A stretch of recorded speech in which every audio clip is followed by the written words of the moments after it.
Hey, it's Bill Russell. I'm here in my yellow hat. I wore it at Vive and Hims to signify our partnership with Alex's Lemonade Stand Foundation and the search for cures and to combat childhood cancer. I'm just blown away by the generosity of our community. With the help of our partners, SureTest, Rackspace, CTG, and some of you giving individually, we were able to raise close to $40,000 at those two events. It is just exceptional. And I would like to thank all of you who have joined us in this cause. If you would like to be a part of it as well, go ahead and hit our page, thisweekhealth.com. You can go to the top blue banner that is on our homepage and click on that to give today. Thank you again for being a part of this effort and this cause. Today in Health IT, drone delivery revolutionizing healthcare. This is one of the things I love about our news site, thisweekhealth.com/news, is people submit stories. I look at them and I think, I would never have picked a story from Drone Life to submit, but this is an interesting story. Thought I would share it. And here we go. My name is Bill Russell. I'm a former CIO for a 16 hospital system and creator of This Week Health, a set of channels and events dedicated to transform healthcare one connection at a time. We want to thank our show sponsors who are investing in developing the next generation of health leaders: SureTest, Artisight, Parlance, Certify Health, Notable, and ServiceNow. Great companies. Check them out at thisweekhealth.com/today. As I said, we put that service together, thisweekhealth.com/news. Check it out. Sign up today to receive a newsletter, daily newsletter during the week. You'll receive a newsletter of the stories that have been curated by industry professionals for technology industry professionals just like yourself. So cut through the noise and find the stories that are interesting to you. There you go. If you want to become a curator, check it out. Top of that page, you can sign up to be a curator. All right. A couple more things real quick. Having a child with cancer, as we've talked about for years, one of the most painful and difficult situations a family can face. And in 2024, we are raising the bar. We're going to go after raising an additional $100,000 for Alex's Lemonade Stand in the fight against childhood cancer. We ask you to join us. Hit our website, thisweekhealth.com. In the top right-hand corner, you are going to see a logo for Alex's Lemonade Stand. You can click on that to give today. The other thing you can do on that page is you can check out the wall that is right there at the bottom of that page. It tells you who has given money.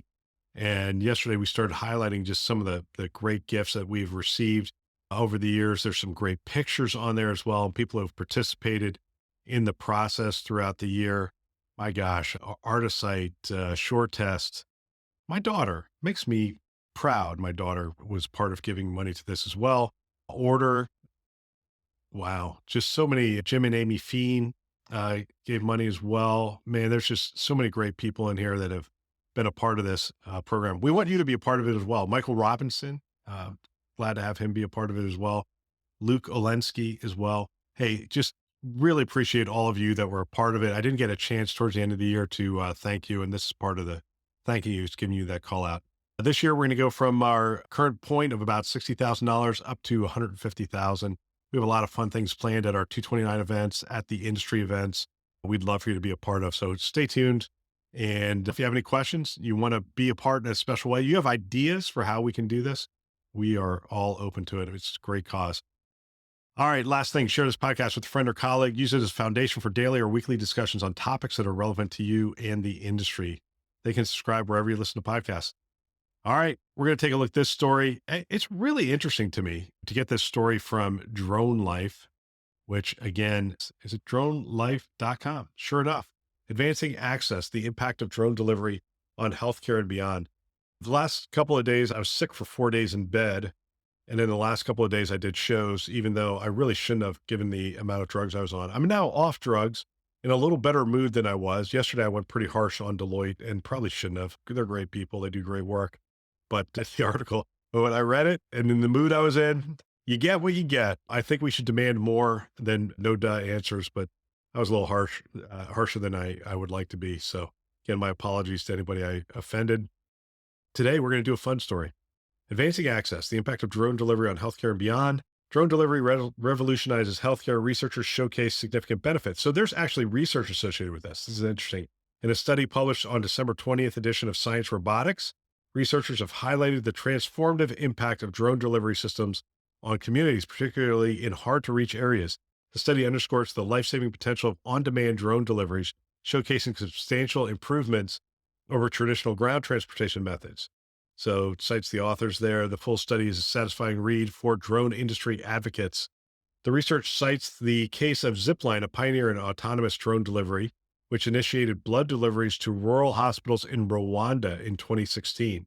The study says the utilization of drones for blood product deliveries has resulted in a remarkable 51% reduction in hospital maternal mortality from postpartum hemorrhages, and a 67% decrease in blood expirations over a year. The success prompted the Rwandan government to restructure its national blood delivery system, with approximately 75% of blood deliveries outside of Kigali now executed by drones.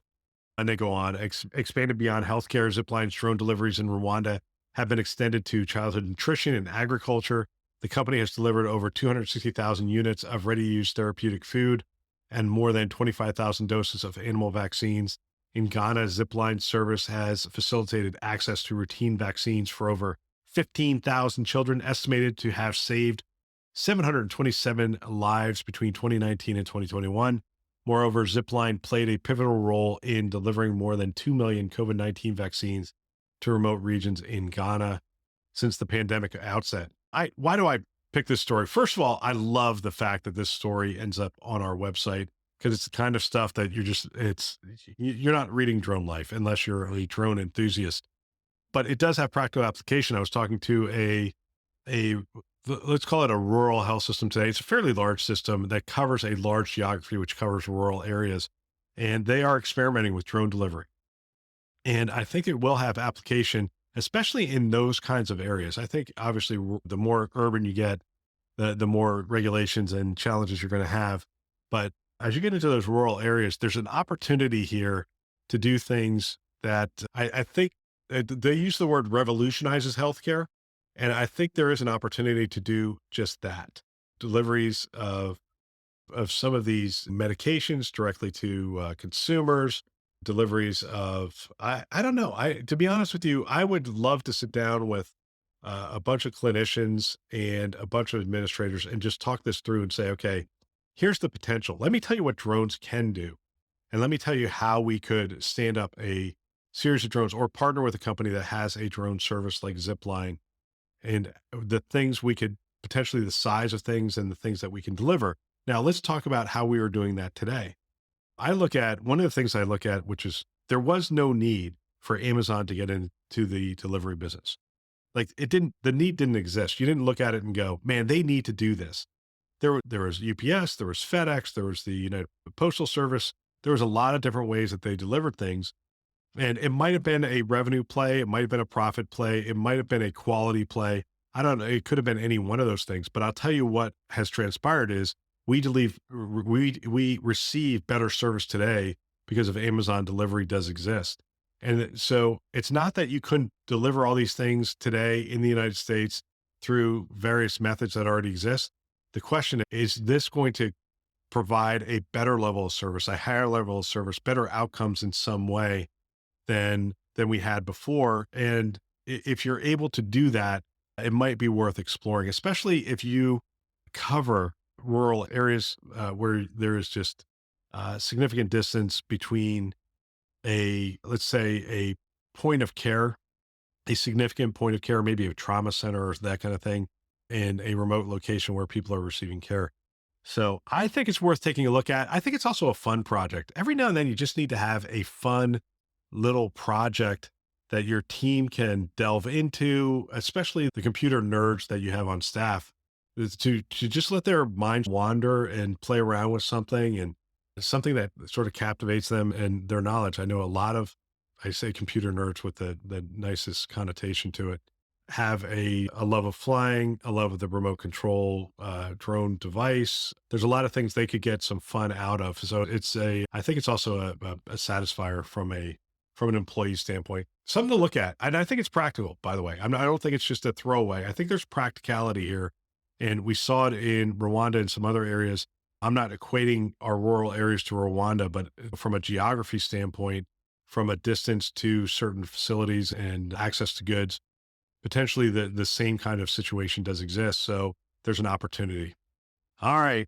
Little fun thing. By the way, I haven't forgotten what I told you. I will talk about strategy at some point. I wanted to get better and spend a little more time doing some research. So we will get to that. But that's all for today. Don't forget, share this podcast with a friend or colleague. We want to thank our channel sponsors who are investing in our mission to develop the next generation of health leaders. SureTest, Artisight, Parlance, Certify Health, Notable, and ServiceNow. Check them out at thisweekhealth.com/today. Thanks for listening. That's all for now.